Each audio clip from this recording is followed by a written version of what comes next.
Toujours en direct des rencontres économiques d'Aix-en-Provence sur le plateau de la Tribune. J'ai le plaisir de recevoir Maya Attig, la directrice générale de la Fédération bancaire française. Bonjour Maya. Bonjour Philippe Mabille. Alors ce matin j'avais Philippe Brassac notamment, qui est le président de la FBF, qui est venu nous voir. On a parlé un petit peu de la hausse des taux d'intérêt et de l'impact que ça commence à avoir sur les banques, avec à la fois du bon et j'allais dire du moins bon, un impact sur le crédit. D'abord, avec des inquiétudes pour pouvoir emprunter. Est-ce qu'aujourd'hui, qu'est-ce que vous constatez sur les derniers chiffres en matière de crédit immobilier? Est-ce que la situation s'assainit, avec notamment ce qui a été fait sur le taux d'usure, ou est-ce qu'il y a toujours une contraction aujourd'hui du crédit, une difficulté pour les particuliers à se financer? Alors, on constate deux choses. D'abord, pour les entreprises, ce qui est intéressant, c'est qu'elles continuent à beaucoup emprunter. Il y a une demande qui est un peu plus faible parce qu'en fait, le phénomène de hausse des taux qu'on connaît, ce qu'il a de spécifique, c'est qu'il est très rapide. Très brutal. Très rapide. Jamais aussi brutal peut-être dans l'histoire. Et il est à la hauteur d'une certaine manière de ce contre quoi la BCE essaye de lutter, c'est-à-dire une inflation des prix qui est elle aussi très brutale. Donc réaction de politique monétaire rapide et donc des taux qui augmentent très vite. Et ça crée de l'attentisme chez les acteurs économiques, un petit peu chez les entreprises, beaucoup chez les ménages. C'est-à-dire que les entreprises ou les ménages se disent je vais attendre que les taux se stabilisent pour calculer mes investissements et puis pour reprendre. Bon. Côté entreprise, elles gardent quand même un flux d'investissement important et elles se disent peut-être aussi qu'il vaut mieux emprunter maintenant que quand les taux seront encore plus élevés. Du côté des ménages, c'est un peu différent. Pourquoi? Parce que les ménages ont été habitués depuis 8 ans environ, peut-être même 10, à des taux qui baissaient sans cesse, à un mouvement de baisse des taux. Et donc, quand vous empruntez pendant que les taux baissent, au fond, vous pouvez chercher un logement. À la limite, même si vous le trouvez 3 mois après, les taux auront baissé, ça va plutôt dans le bon sens. Aujourd'hui, quand vous cherchez à déménager, quand vous cherchez un autre logement, vous cherchez le temps que vous trouviez, les taux ont monté. Et si les prix du logement n'ont pas baissé, en fait, vous ne pouvez plus vous permettre d'acheter ce même logement.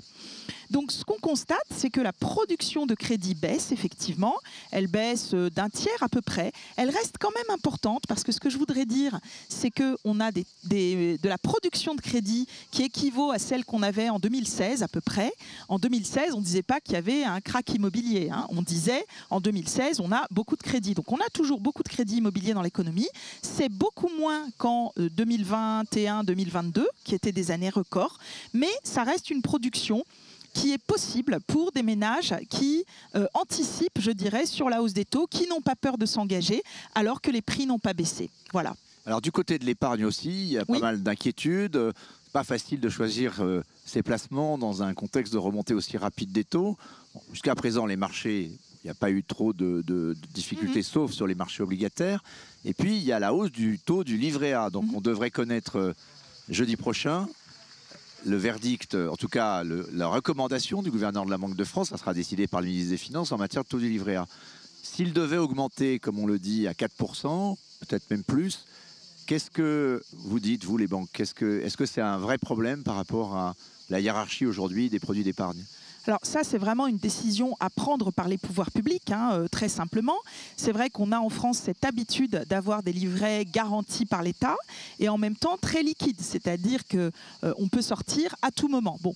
Et donc le choix qui sera fait, ce sera un choix à la fois par rapport aux épargnants, mais aussi par rapport aux emprunteurs, puisque ça effectivement, finance le logement social, notamment. Ça finance le logement. Et donc, un livret A plus cher, c'est aussi des crédits plus chers. Mais ça, c'est vraiment un choix à faire par les pouvoirs publics. Mais les banques aussi distribuent le livret A. Est-ce que ça va être un problème d'avoir une épargne liquide aussi fortement rémunérée? Est-ce que ça va un peu déséquilibrer les stratégies commerciales? Alors, en réalité, le livret A, toute l'épargne réglementée, ça fait partie du paysage financier français.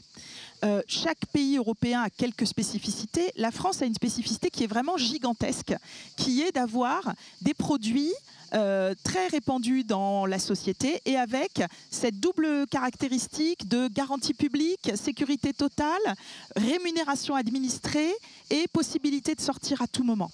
Dans d'autres pays, vous ne trouvez pas ces 3 caractéristiques en même temps. Vous en trouvez une, vous allez avoir des produits garantis, pas très bien rémunérés, qu'il faut garder longtemps. Vous n'avez pas trouvé ce mix-là. Donc en soi, quel que soit le niveau des taux, c'est en réalité un challenge d'expliquer aux épargnants qu'il y a aussi d'autres types de choix qui requièrent effectivement plus d'efforts de leur part, parce qu'il faut se renseigner sur ce dans quoi on veut investir. On ne peut pas placer aveuglément dans un autre produit comme on le fait dans le livret A. Donc le challenge, ce sera dans la continuité avec le niveau des taux qui sera décidé. Alors, en début d'année, on a eu des inquiétudes sur le système bancaire américain avec beaucoup de tensions et des faillites, ce qui n'était pas arrivé depuis la crise financière de 2008, notamment la fameuse Silicon Valley Bank. Du côté européen et français, alors européen, il y a eu Crédit Suisse, mais du côté français, en tout cas, il n'y a absolument eu aucune conséquence de cette crise. Qu'est-ce que vous en tirez comme leçon? Est-ce que ça veut dire qu'on est tellement bien régulé chez nous aujourd'hui que finalement, on a des banques qui sont peut-être moins rentables que les banques américaines, que les concurrents, mais en même temps, elles sont plus solides. C'est ça qu'il faut en tirer comme Alors, ce qui est message. Intéressant pour la Silicon Valley Bank, de même que pour Crédit Suisse, c'est qu'on a des situations d'entreprises spécifiques. Pour chacune, il y a des raisons particulières pour lesquelles elle a connu le destin qu'elle a connu. En fait, les mécanismes de contagion entre banques n'existent plus de façon mécanique. Ils ont été coupés au début des années 2010. Ils existent parce que les gens se disent « Ah, il y a une banque, donc peut-être que toutes les banques ». Mais ça, c'est une fausse croyance. Et d'une certaine manière, c'est bien de pouvoir le rappeler de temps en temps. Chaque banque a aussi ses propres éléments de solidité. Et puis, ce qui s'est passé pour SVB, ça a été analysé par la Fed elle-même. La Fed, qui était le contrôleur de SVB. La Fed a dit il y a eu un problème de réglementation insuffisante. Et ça, on ne l'a pas en Europe. En Europe, on a une réglementation solide. Deuxièmement, il y a eu un problème de supervision insuffisante. Et ça, en Europe, on a des superviseurs qui sont très forts, extrêmement nombreux, concentrés à la fois à Francfort et dans les pays. Et troisièmement, il y a un problème de modèle d'affaires, un problème de management de l'entreprise. Et ça, je crois qu'en France, on peut se féliciter d'avoir des grandes banques très diversifiées, avec des modèles d'affaires diversifiés. Et finalement... La Banque universelle, me disait Philippe Brassac ce matin, c'est un modèle qu'il faut préserver, alors qu'il y a des menaces, disait-il, avec des réglementations internationales, voire même européennes, qui pourraient venir... Qu'est-ce qu'il faut? Vous êtes plutôt là en défense de cette banque universelle? Ce qu'on essaye d'expliquer, c'est que ce modèle de banque avec de multiples activités au sein d'un même établissement, c'est en fait un élément stabilisateur. On ne met pas ses œufs dans le même panier. Je parle comme toute grand-mère qui se respecte. On ne met pas ses œufs dans le même panier. Et ça, c'est quelque chose qu'on a appris en Europe et en France singulièrement. Ce qui est vrai, c'est qu'on peut avoir des successions de règles en Europe qui, au contraire, vous incitent à découper les activités, à avoir des activités qui ne sont plus interconnectées.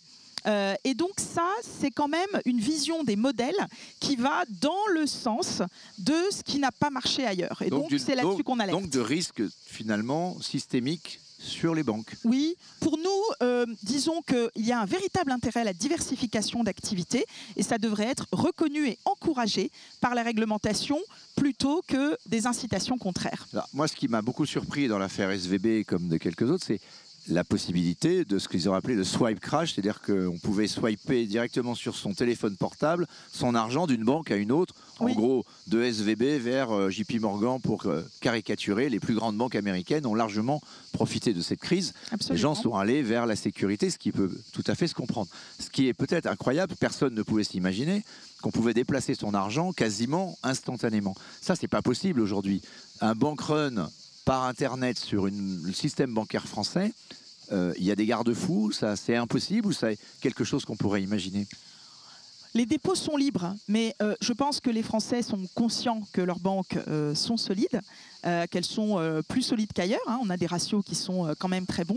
Et on a des banques qui ont fait leurs preuves à travers les décennies ou les siècles. On informe régulièrement sur les éléments de solidité des banques. Et donc, c'est quelque chose sur lequel on n'a pas d'inquiétude exagérée, je dirais. Ce que la technologie permet... Est-ce qu'il ne faudrait pas mettre des limites à la technologie? C'est ça que je veux dire. Avant, quand on parlait de bank run, on l'avait vu la dernière fois, mais c'était cette banque écossaise, on s'en souvient, pendant la crise de 2008. Il faut faire la queue à son guichet. Au moins, ça freine un petit peu, c'est impressionnant. Mais là, c'est quasiment instantané.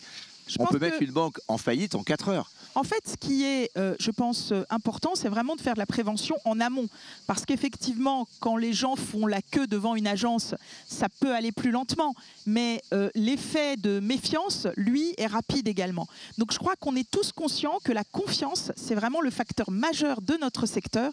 Et on a tous tourné tous nos efforts pour affirmer les différents éléments de cette confiance. Et d'abord, la diversité des modèles d'affaires et la qualité de toute la surveillance que l'on fait à la fois en interne. Je rappelle que la gestion des risques, c'est le 3e métier des banques en termes numériques. Le premier, c'est la relation commerciale. Le 2e, c'est l'informatique.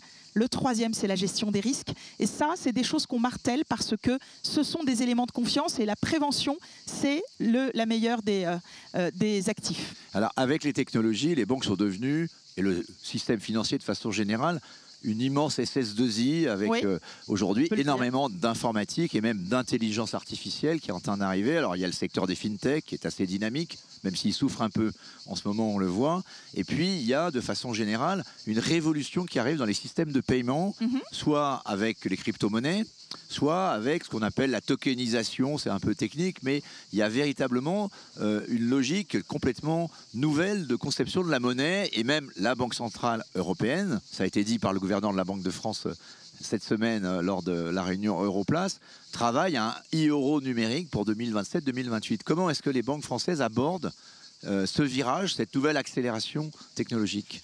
Elles abordent tout ça, encore une fois, en se raccrochant à un élément fondamental. Nous sommes des acteurs qui fonctionnons sur la confiance. Et la psychologie, elle ne bouge pas si vite. Donc ce qui est très important, au moment où on lance un produit technologique ou un produit tout court, c'est de s'assurer qu'il répond à des cas d'usage. C'est-à-dire que quand on lance quelque chose de nouveau, c'est très rare, en particulier en France, qu'on se dise « Tiens, c'est chouette, c'est nouveau, je vais l'utiliser ». Généralement, on se dit « C'est chouette, mais le service que j'ai par ailleurs, il est utile. Donc, à quoi ça sert cette nouveauté ?» Voilà. Donc, on est assez serein par rapport à toutes ces nouveautés. Pourquoi ? Parce que ce sont les banques qui sont au contact de leurs clients. Quels pourraient être les dangers de cette déréglementation des systèmes de paiement ? Alors, en réalité, je pense que tout le monde, y compris les banques centrales, est attentif au fait qu'il ne faut pas qu'il y ait de failles de sécurité dans les paiements. Ça, c'est absolument majeur. Si c'est la Banque centrale qui lance le e-euro, il y aura a priori une garantie. Alors, et ça pourrait venir concurrencer les banques commerciales. Je pense qu'il y a des éléments qu'il faut regarder. D'abord, le risque zéro n'existe jamais en la matière. Il y a eu des communications tout à fait transparentes sur les attaques dont ont pu faire l'objet, y compris des institutions publiques extrêmement importantes, que ce soit aux États-Unis ou en Europe. Donc, le risque zéro n'existe pas. En revanche, le risque de troubler la psychologie des clients, de se dire tiens, il y a des types de monnaies sûres et d'autres qui sont sûrs aussi, mais sûrs d'une manière différente, ce sont des choses qui troublent l'esprit. Donc je crois que la première chose à faire, chaque fois qu'il y a une innovation, c'est de bien expliquer à quoi ça sert, mais de façon très concrète. La conviction des banques qui sont au contact de leurs clients tous les jours, c'est qu'aujourd'hui, la concurrence et l'innovation entre elles ont généré beaucoup de nouveautés. Je vous prends un exemple. Aujourd'hui, 96% des Français consultent toutes les semaines soit leur site internet, soit l'appli de leur banque. Ça dépend de leur âge, de leurs usages, etc. Mais 96% d'usages digitaux. Ça ne s'est pas fait en un jour et ça s'est fait parce que ça répondait à un véritable besoin qui s'accentue, qui s'approfondit. Et donc, voilà, pour nous, le message, c'est que l'innovation, ça doit aller avec des besoins, ça doit aller avec des cas d'usage et que ça n'est pas toujours prouvé. Donc, ça fait partie des choses qu'il faut regarder avant de décider de nouveaux lancements. Bien, on va suivre ça de près avec vous, Baya Hatig. Merci d'être passé sur notre plateau. Merci, à la tribune. On rencontre Dex. Merci beaucoup. Merci.